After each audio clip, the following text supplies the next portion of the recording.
sevgimi hak etti yıllar.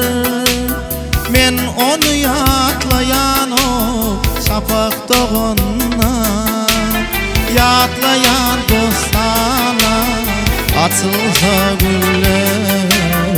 Gül yüzün yayradı atrın saçana, yatlayan dostana açılsa güller. Gül yüzün yayradı atrın saçana.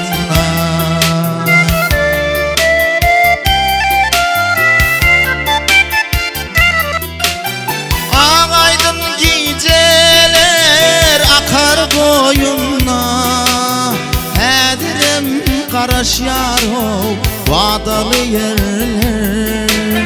Yarı taşlap barsam o yarsız kenara, tolkunlar nedli yar nide diyerler.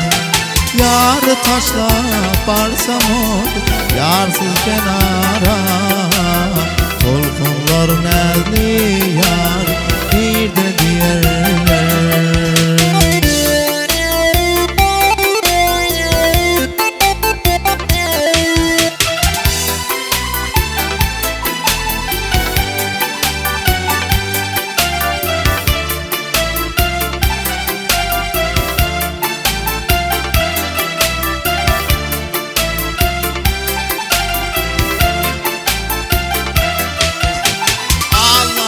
Özgenin mekri alına, sen mollun sevgimi yalnız koyun yar.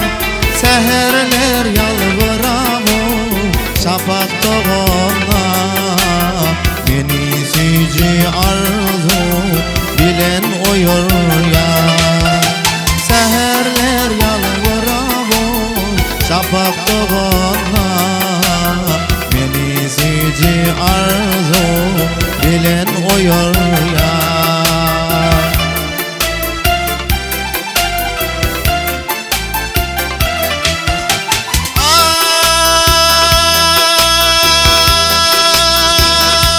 Ay, ağaydın geceler akar boyuna, Hedirem karaş yaro vadalı yerler.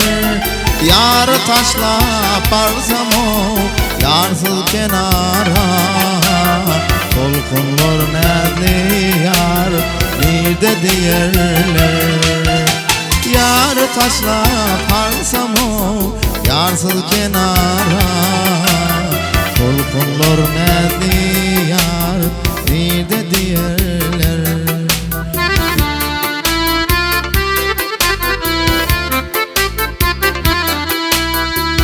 İkinci sevgimi hak etti yıllar. Men onu yatlayan o şafak doğuna, yar yatlap barsam o yarsız kenara, tolkunlar nedli yar nirde diyerler. Yar yatlap barsam o yarsız kenara, tolkunlar nedli yar bir de diyerler. Tolkunlar nedli